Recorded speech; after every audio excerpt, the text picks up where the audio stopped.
Ukraine says it has killed over 300 Russian soldiers in a surprise attack which thwarted a major Russian offensive in Sumy.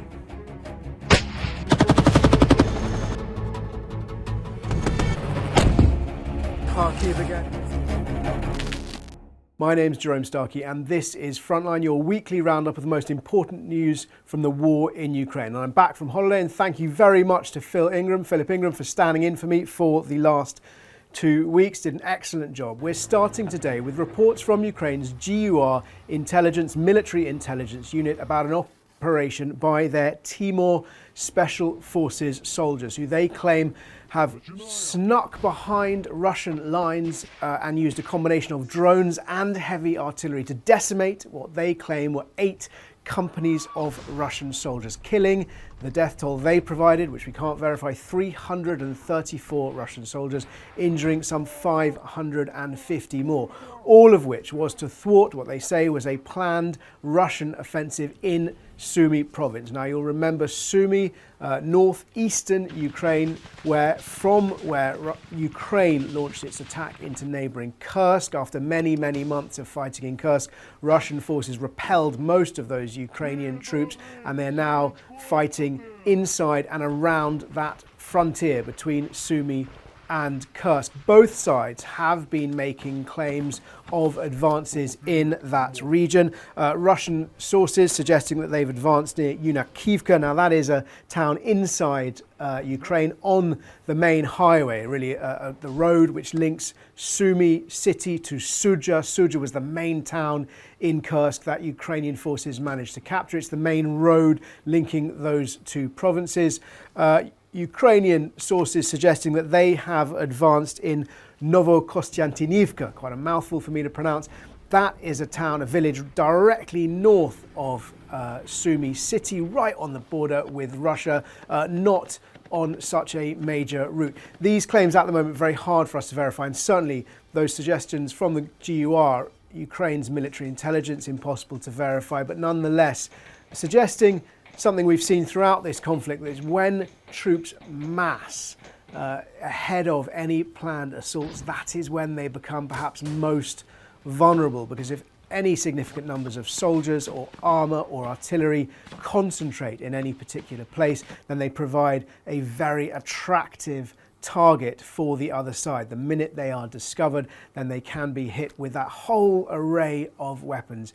What we saw from the GUR, as I said a second ago, artillery and drones. So fairly rudimentary weapons of war, the standard weapons of this conflict. Certainly the artillery, which cannot be jammed by electronic warfare. The drones more susceptible to jamming, but if Ukraine had managed to create a break in the EW spectrum in Russia's defences, then of course leaving those troops particularly exposed. While we're talking about this close fight, Russia has launched a new offensive northeast of Pokrovsk in the Donbass. Pokrovsk obviously has been the target of Russian advances for months and months now. It's extraordinary really that Ukraine manages to cling on to what is left of that town, but they do. Russia trying, it would seem, to try and flank it from the northeast. Pokrovsk is an important, or had been an important logistics hub for Ukraine. At this point, it's so difficult for Ukrainians to get even into the town that the road and rail links are not really viable as supply routes, and already Ukrainian forces, we've seen for many months, using alternative routes behind Pokrovsk. But Russian forces have, in that area, we've talked about this before, gained a foothold in Dnipropetrovsk Oblast as well. So that is where Russia has been making gains, and we're always clear-eyed about the advances that both sides are making in this conflict. In the longer range fight, so in the battle of the missiles and the drones, Ukraine has continued to hammer Russian logistics hubs, most recently with attacks in Rostov Oblast on the night of the 4th to the 5th of August, confirmed strikes on a rail depot in Tatskynskaya. 2 nights before that, we saw coordinated strikes on a factory and an electronics factory and an oil refinery. The factory in Penza city, that's about 400 miles from the closest Ukrainian territory, and the oil refinery in Ryazan, one I think that's been hit before, some 300 miles inside Russian territory. Of course, it's a two-way battle very much. The most recent strikes we've seen, Russian attacks in Odessa Oblast, but actually right on the border. These strikes hitting gas infrastructure, setting perhaps a gas storage site ablaze, that fire visible from neighbouring Romania, and indeed reports from Romania that its Air Force scrambled F-16s to defend itself from those attacks hitting nearby Ukraine. All of this comes as Donald Trump's peace envoy Steve Witkoff is in Moscow as we record this for meetings with President Putin in the Kremlin. And that is as time runs out on Donald Trump's 10-day ultimatum for Moscow to sue for peace or face a fresh round of super sanctions. Now, the backdrop to this meeting, of course, has been a escalation of nuclear rhetoric from both sides. We saw Donald Trump say that he was deploying nuclear submarines. He didn't specify whether that was nuclear armed or nuclear powered, but the implication was that it was nuclear armed submarines in response to what he saw as inflammatory rhetoric from Dmitry Medvedev, former Russian president, the stand-in puppet president while Putin took time out because of constitutional limits, and now Deputy National Security Advisor in Russia, Deputy of the National Security Council in Russia. Russia has responded. Dmitry Peskov, Putin's spokesman, responded by saying that Russia has lifted what he called a unilateral moratorium on the intermediate range ballistic missiles ban. Now, that treaty was effectively already dead because Trump pulled out of it in his last term in the presidency. But what Russia is effectively saying is that it is prepared to deploy its nuclear-capable intermediate-range missiles closer to Europe. And indeed, Russia has also said that it's going to deploy its Oreshnik missile to Belarus. The Oreshnik was used for the first time in anger in Ukraine with a strike on Dnipro. The intermediate range missiles, just to be clear, these are intermediate strategic range missiles. So when we're talking about the tactical battlefield, when we're talking about things like ATACMS and the air-launched cruise missiles, they have a much shorter range, even though we sometimes call them long range.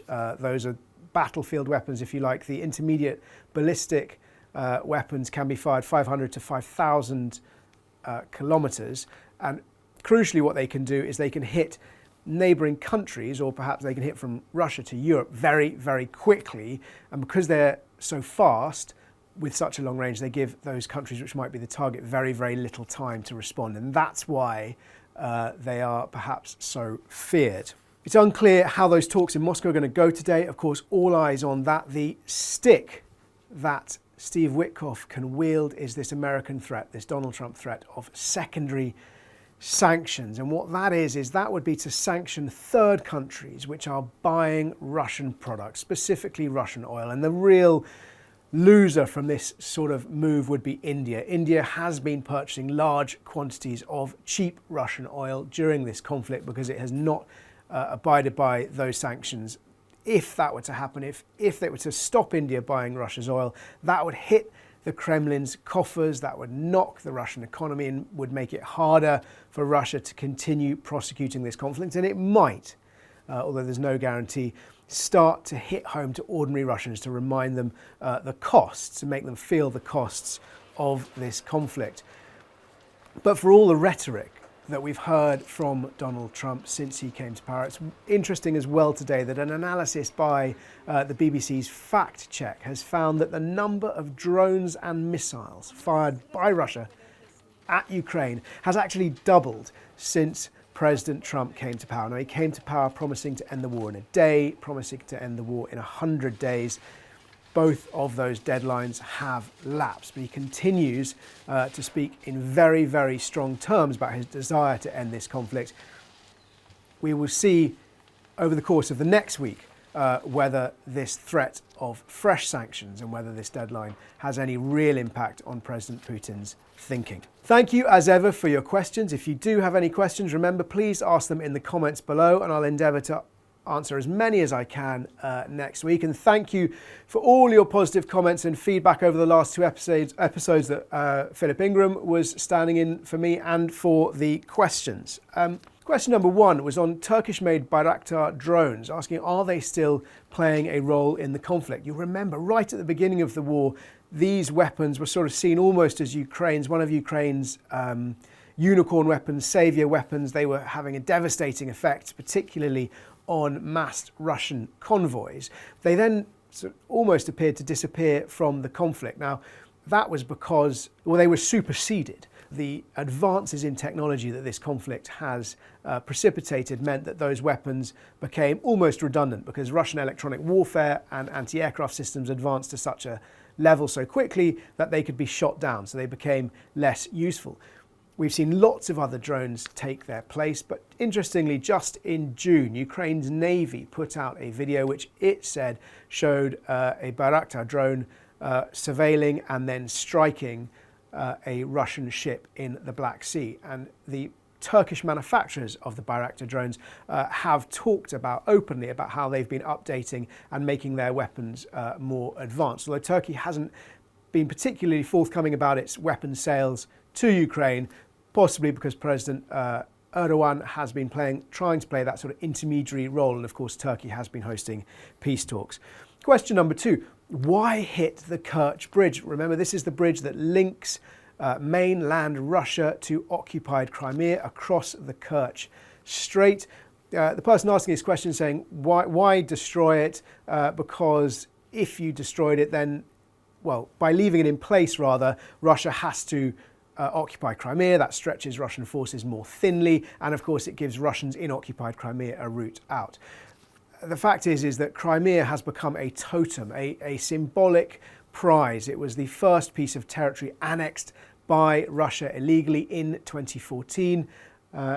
Ukraine has spoken very vocally about wanting it back, and they've been trying.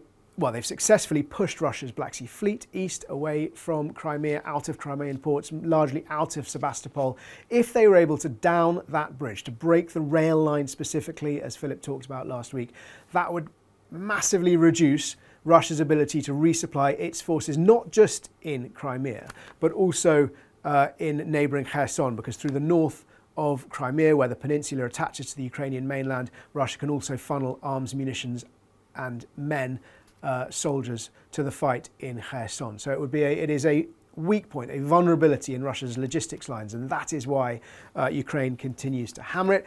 But hammering it is, or destroying it I should say, is really hard. Downing bridges is difficult. I was talking to a former Royal Air Force pilot who served during the Cold War, and he was explaining that during the Cold War, air-launched tactical nuclear weapons, NATO planned to use air-launched tactical nuclear weapons to down bridges to stop or slow a Russian advance, because in those days, this is a few decades ago, the precision munitions did not exist to hit bridges so precisely. So actually, in order to be effective against bridges, you need a much more powerful explosion. I mean, it's a terrifying prospect, but nonetheless, even now, most experts talk about the German Taurus cruise missile being best suited for that job, but Ukraine doesn't have it. They've tried various different techniques. The first thing we saw was a truck bomb. The most recent thing we've seen was an SBU mission to put mines under the water. They have all caused damage, but that damage Russia has managed to repair it and keep the bridge open. Quick third question on A-10s to Ukraine.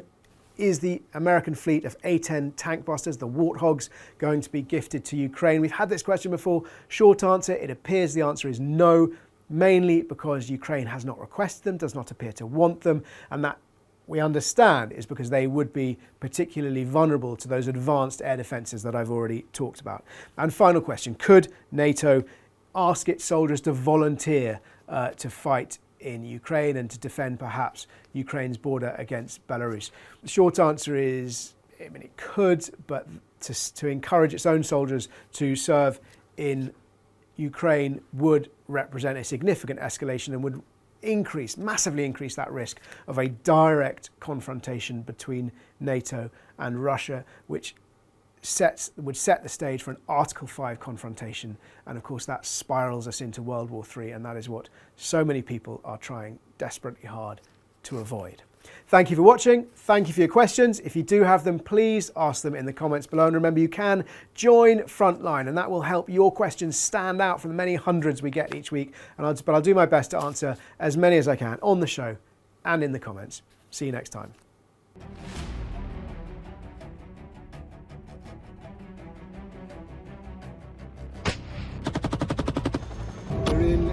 Ukrainian armoured vehicle, and we're heading towards the Russian border.